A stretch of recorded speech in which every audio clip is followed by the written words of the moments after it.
Olá, tudo bem?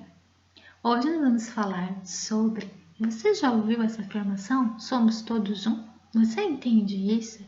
Bom, então hoje nós vamos falar sobre consciência coletiva e nós vamos utilizar um texto apócrifo. Isso mesmo! Será que Jesus deixou algo escrito sobre consciência coletiva? Então vamos lá, vamos ler, começar a leitura desse evangelho chamado de Evangelho Secreto de João. Então, este sim é um texto apócrifo e gnóstico.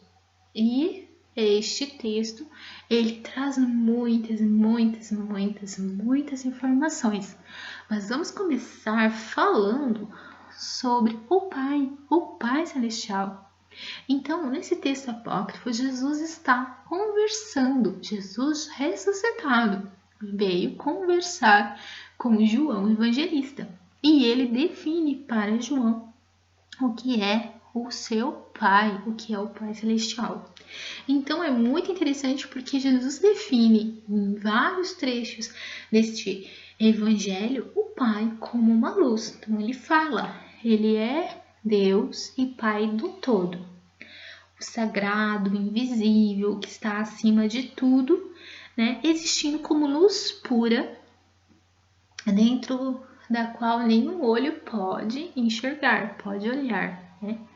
Ele é invisível, é eterno, ele fala, é completamente perfeito. Ele é luz, e luz que não pode ser limitada. E uma luz tal que não há nada anterior a ele para o limitar. Uma luz imensurável, porque não há ninguém anterior a ele. Ele é invisível, já que ninguém é capaz de enxergá-lo, de vê-lo. E ele fala, ele é o inefável, já que ninguém foi capaz de compreendê-lo. Ele é inominável, já que não há ninguém anterior a ele para lhe dar um nome. Ele é luz imensurável, puro, sagrado, muito mais do que puro sagrado, ele fala, porque ele está acima de tudo isso. Interessantíssimo que ele diz. Ele não é corpóreo e nem incorpóreo. Ou seja, ele não é corpóreo, ele não é matéria e nem é algo que seja incorpóreo, ou seja, que não seja matéria. Ele não é matéria e nem algo que não seja matéria. Ou seja, será que ele é uma luz, então com um comportamento de onda e um comportamento de interação, de corpúsculo, de interação com essa matéria? Isso é muito interessante, porque a gente tem essas mesmas definições se nós estivermos lá lendo um livro de física. Ainda, só para a gente completar, porque isso é muito interessante, ele fala para João. E ele é quem coloca a sua vontade. Então, toda a vontade, toda a força de João para estar ali pensando em coisas do divino e lutando, toda a coragem que os apóstolos tiveram para divulgar todas essas teorias de Jesus, toda essa consciência de Jesus Cristo, essa consciência crística, que eles tinham que ter coragem para difundir no meio em que estavam, vem do Pai. Ele fala, é quem coloca sua vontade na fonte da água-luz pura que o envolve. Dizendo que nós somos envolvidos numa água-luz. Então, vamos falar um pouquinho. Então, com base em tudo isso, a gente pode ver que Deus Pai é uma luz muito diferente da luz que nós podemos definir na física. Por quê? Porque a luz que nós temos na física, ela é mensurável, ela pode ser medida, pode ser quantificada, Então, vamos estudar um pouquinho o que é luz, e nos padrões da nossa ciência. Então, nos padrões da ciência, a luz é uma onda eletromagnética. E como uma onda, ela pode ser medida em comprimento de onda, em intervalo, em amplitude, em frequência e tudo mais, né? E existem vários tipos de radiações. Albert Einstein disse, né, seguindo os experimentos de Planck, que o feixe de luz, eles são pacotes de energia, são compostos por pacotes de energia chamados fótons, que se movimentam num padrão de onda, né? Então, essa confirmação da descoberta de Einstein, né, ocorreu em 1911, e então ele demonstrou que um fóton colide com um elétron, né, e ambos comportam-se como corpos materiais. Então aqui está a definição de que a luz nossa, ela é mensurável, ela pode ser medida, pode ser quantificada e ela pode interagir com o elétron. Então, quando ele fala que interage com o elétron, ele está dizendo que a luz interage com a matéria. Por quê? Porque toda a matéria é composta de átomos e os átomos são compostos de elétrons, prótons e nêutrons. Então, tudo pode interagir com os fótons, tudo, né? E justamente foi isso que os físicos disseram. Então, esse daqui é o experimento da dupla fenda. Então, eu coloco um elétron, ok? E eu dou 2 caminhos para ele percorrer. E então ele tem que, se ele for apenas matéria, ele tem que percorrer um dos caminhos. Por quê? Porque 2 corpos não ocupam o mesmo lugar no espaço, né?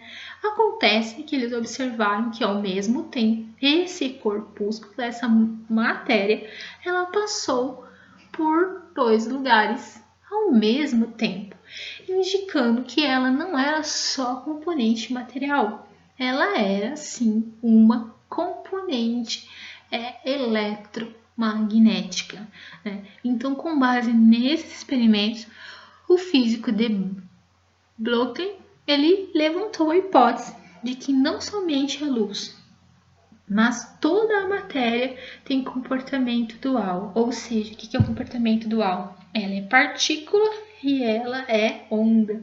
Isso é muito engraçado, ou muito similar na minha interpretação ao que ele disse, né? O pai, embora ele fale que é uma luz que não pode ser medida ou quantificada, ele fala, ele não é corpóreo e nem incorpóreo.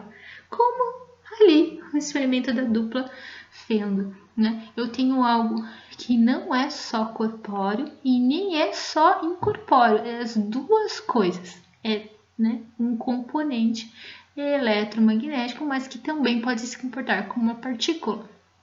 Né? Então, um elemento nesse sentido. Bom, Einstein disse que a luz é composta de fótons. Então, vamos aos fótons. O que são fótons? Então, os fótons são bósons, são partículas que têm spin igual a 1. São diferentes dos elétrons, porque os elétrons têm spin de meio, né? Então, ele fala que os bósons, sim, são as menores partículas, né? Então, muito menor que o elétron. É a menor partícula que se conseguiu identificar, são partículas elementares, né? Então, o fóton, ele é composto de bósons de Higgs, né? E esses bósons, né, de Higgs, segundo os físicos, né, segundo a teoria da física, eles foram formados após, né, o Big Bang. Então, né, eles vieram do Big Bang. Então, se deu o grande Big Bang e formou a primeira partícula, ou a menor, que são os bósons de Higgs, e essas partículas deram origem aos elétrons, aos prótons, aos nêutrons, aos átomos, que depois deram origem aos elementos, e a toda a matéria que está contida no universo, e a toda a matéria que está contida no nosso corpo, né? Então, o Big Bang, né, tá aí representado. Então, a gente pode dizer, quem criou os bósons de Higgs, né? Então, essa é o limiar do que a física consegue medir para anterior aos baldes de riso, ela não consegue estudar e ela não consegue medir, indicando que está anterior ao que, né, propiciou o Big Bang, está o que eu não posso medir, o que é imensurável, muito similar ali à definição de que Jesus deu para o Pai Celestial, uma luz imensurável, porque toda essa luz formada, então a nossa luz, toda a luz visível, né, a luz do Sol, tudo formado por fótons. Essa luz só pode ter vindo de uma outra luz que existia anterior a esta. Então, a luz antes da luz, né? E que não pode, a própria física admite, anterior ao Big Bang, eu não sei o que tinha, eu não posso lá olhar, eu não posso medir, né? Eu não posso fazer medidas disso, né? Então, muito correlacionado com a definição do Pai Celestial que Jesus deu a João Evangelista no Evangelho Secreto de João. E aí, onde está a correlação com a consciência coletiva? Bom, então, por essa definição de luz, né, todos nós estamos cercados por radiações eletromagnéticas, nós estamos cercados por luz, né? Nós estamos cercados por partículas como esses fótons, né? E essas partículas então podem interagir com a matéria. A física, né, e a química, elas explicam muito bem essa interação, né? Quando nós observamos fogos de artifício e a luz que esses fogos emitem, quando, né, eles então foram colocados sobre ignição, né? Então é feita uma ignição e essas substâncias químicas, elas então, quando elas estão em combustão, elas emitem essa luz que a gente observa de cores distintas e que formam os maravilhosos fogos de artifício. A fotossíntese é um exemplo de interação, né, da matéria com a luz. Então, a clorofila interage com a luz e gera lá, então, condições para o vegetal sintetizar glicose, né? E da glicose, todas as outras substâncias acabam, né, tendo energia para serem sintetizadas. A vitamina D, sintetizada pelo auxílio dos fótons, né? A nossa melanina. Então, existe provas da interação, né, da radiação com o nosso corpo. E existe também provas de que a nossa mente, o nosso cérebro é algo que pode emitir uma radiação, uma onda eletromagnética. Então, né, sabe-se que o nosso cérebro pode emitir ondas gama, beta, alfa, teta, delta, e que quando a gente está em estado de sono profundo, ainda estamos emitindo radiações eletromagnéticas. Então, são ondas que se propagam com movimento ondulatório no espaço, né? Então, de alguma forma, nosso cérebro está organizando esses bósons que nós não enxergamos, dando origem a um movimento ondulatório, né? Sim, que se caracteriza e que pode ser medido, né, por qualquer eletroencefalograma. Então, com base nisso, né, de que mesmo quando estamos em sono profundo, nós estamos produzindo ondas e que essas ondas estão ligadas com determinados padrões de consciência, muitos experimentos começaram a ser feitos, como os experimentos de David R. Hawkins, que é vamos dizer assim, né, ele é o precursor da acupuntura, né, vamos dizer assim, do estudo mais científico da acupuntura. E ele, né, até traçou uma escala de como a musculatura, né, se comportam com um padrão de consciência. Então, olha só, ele disse que quando eu estou iluminando meu pensamento, me ligado a uma consciência divina, estou em paz, em alegria, em amor, eu estou com os meus músculos completamente relaxados, em alta frequência, né? Já seriam padrões mais baixos, por exemplo, a raiva, o orgulho, o desejo, né? E regiões críticas que levam à contração muscular, né? É o pesar, a dor, a mágoa, a apatia, a culpa, a vergonha, né? Então são padrões muito baixos que ocasionam então uma contração muscular. E ele repetiu, ele criou, né, experimentos e repetiu esses experimentos usando vamos dizer assim, todo o método científico, e todas as vezes ele reproduziu os mesmos resultados, né? Então, além desses experimentos, muitos outros pesquisadores se dedicaram a estudar como os nossos padrões mentais podem interagir com a matéria, né? De como os nossos padrões mentais podem influenciar, né? A matéria ou a nossa saúde, por exemplo, né? Então nós temos o Tolf, por exemplo, né? Que é um engenheiro mecânico e elétrico também, e ele estuda, né, a influência da mente sobre as máquinas, né? O Roger Nelson, que então ele estuda os efeitos de consciência coletiva. Schwartz, né, que é um psicólogo e que ele estuda a veracidade, ele está tentando, né, provar então a veracidade dos efeitos mediúnicos.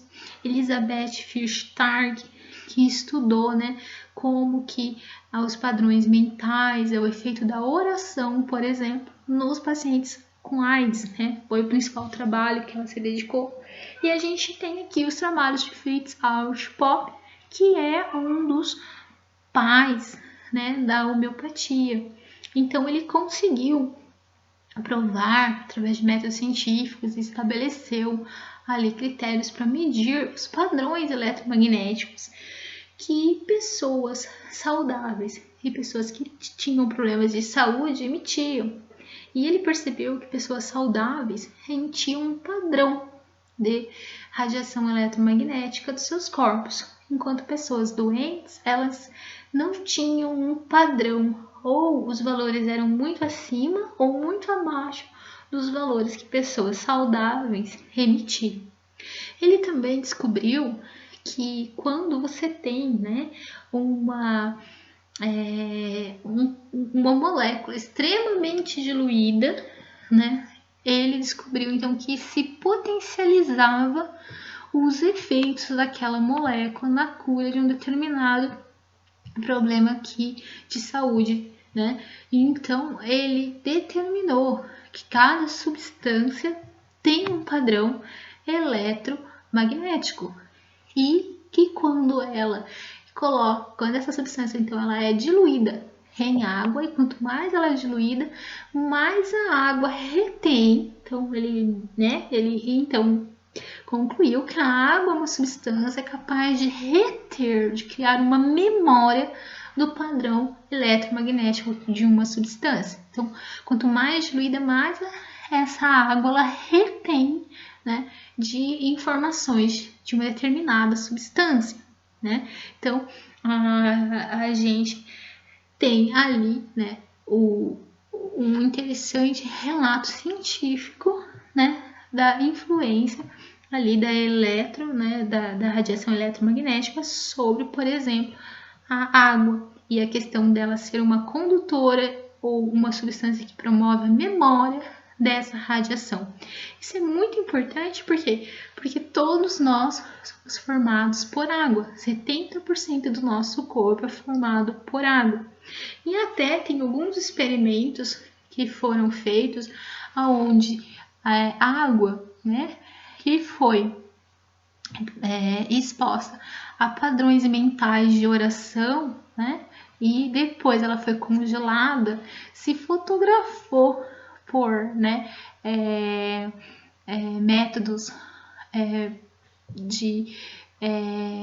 ópticos sofisticados e fotografou os cristais de gelo, e então você viu que eles tinham padrões diferentes, né? Apenas por aquela água ter sido uma água que foi colocada sobre oração, né? Então, mostrando ali mesmo que a água é algo que grava essa memória. E o que isso tudo tem a ver, então, com o que é o título do nosso vídeo, Todos Somos Um, ou com a consciência coletiva, né? Então, quando nós pensamos, né, sobre essa relação entre a energia eletromagnética, esses bósons, esses fótons com a matéria, né? E nós sabemos que a água que está no nosso corpo, ela cria uma memória, né, desses padrões eletromagnéticos, conduzindo essa memória por todo o nosso corpo. Nós podemos pensar, né, que todos nós, inclusive, né, essas memórias que são então colocadas no nosso universo através do alto astral, do Pai, que é a luz antes da luz, né, e mesmo todas essas pensamentos e memórias, sentimentos que são colocados ali por pessoas do baixo astral, seres, né, que são seres de energia muito ruim, de pensamentos muito ruins, tudo isso nos cerca, né? Então nós estamos conectados nessa rede eletromagnética formada por pensamentos, sentimentos e emoções, né? Então, eu posso estar me conectando com o Deus Altíssimo ou com o baixo astral, né? Baixíssimo, vamos dizer assim. Eu posso estar me conectando com o pensamento de outros, né, indivíduos. Isso prova às vezes porque, né, alguns pesquisadores têm ideia de desenvolver determinadas coisas ao mesmo tempo, mesmo eles estando, né, geograficamente muito separados, né? Mas nós temos ainda que entender como que essas coisas nos afetam, né? Então tudo isso está formando uma consciência coletiva, um mar de ondas, né, de ondas organizadas, de bolas organizadas em frequências, que podem ser baixas ou altas, que podem ser boas ou ruins, e nós ali mergulhados nessa frequência. Então agora eu tenho que entender, essa é a grande chave, né, da descoberta recente aí de grandes mentes que estão pensando nesse respeito. Eu tenho que entender o que me faz ligar ou desligar dessas frequências. Então, também, pensando na física, nós temos a ressonância, né? Porque quando nós olhamos a física, nós sabemos que se duas ondas elas são similares, iguais em amplitude, em frequência, elas se somam. Mas quando duas ondas elas são antagônicas, ou seja, elas são antagônicas em frequência, em amplitude, em comprimento de onda, elas se destroem. Então é o que nós chamamos de interferência construtiva ou interferência destrutiva. Então é o que nós fazemos lá, né, nessa rede de consciência coletiva. Conforme os meus padrões, os meus sentimentos, emoções e pensamentos, eu gero uma onda que pode entrar em ressonância, fazendo uma interferência construtiva lá com o pensamento, emoção e sentimento de uma outra pessoa que está nessa rede.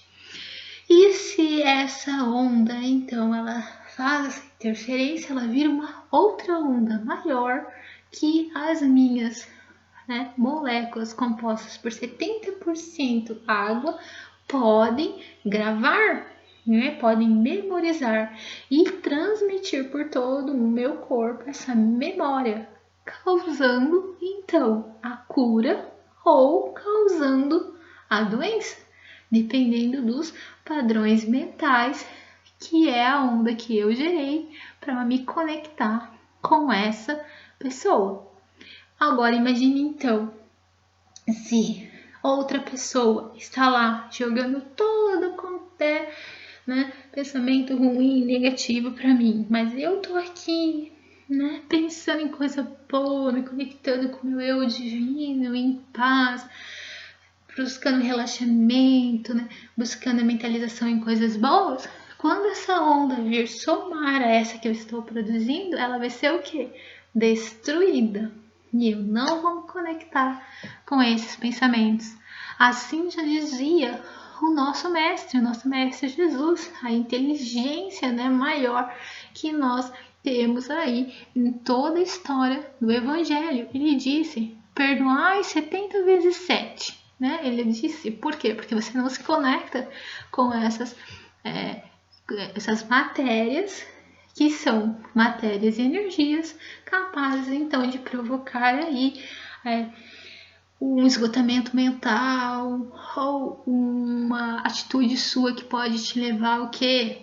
A cometer, sei lá, uma coisa séria, depois você vai né, pagar um crime, ou te faz cometer ali algo ruim para os outros, ou algo que vai ficar aí parado dentro do teu corpo e vai, né, se condensar em alguma doença aí, né?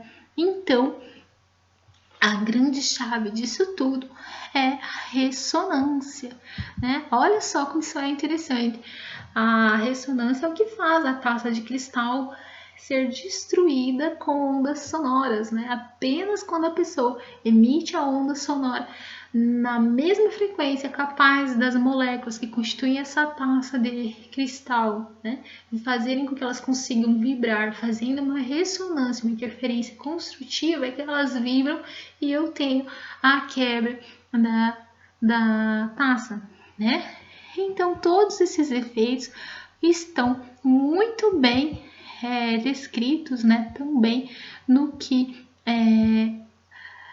Line, né, McTarg, ela deixou ali todo documentado essas pesquisas, esses grandes pesquisadores envolvidos na experiência da consciência coletiva no livro chamado O Campo. Ela descreve ali. E aqui, né, nós vemos a autora numa webconferência, vamos dizer assim, com esse pesquisador que é o Greg. O Greg, sim, ele é um ex-físico, ele é físico, ele é um ex-professor, né? Ele teve, sim, para quem não conhece, acho que muita gente conhece, ele teve um problema, ele teve um câncer, lhe deram 6 meses de vida, então ele largou tudo, foi lá para o Tibete, adquiriu toda uma consciência, né, do que nós chamamos, o que Line define como a teoria do campo zero, né, que seria então um estado de relaxamento total, aonde eu consigo me conectar com essa energia que existe, né, anterior a esses bósons de Higgs, ou seja, essa mente divina, né? Então ela deixa aí as chaves dessa conexão.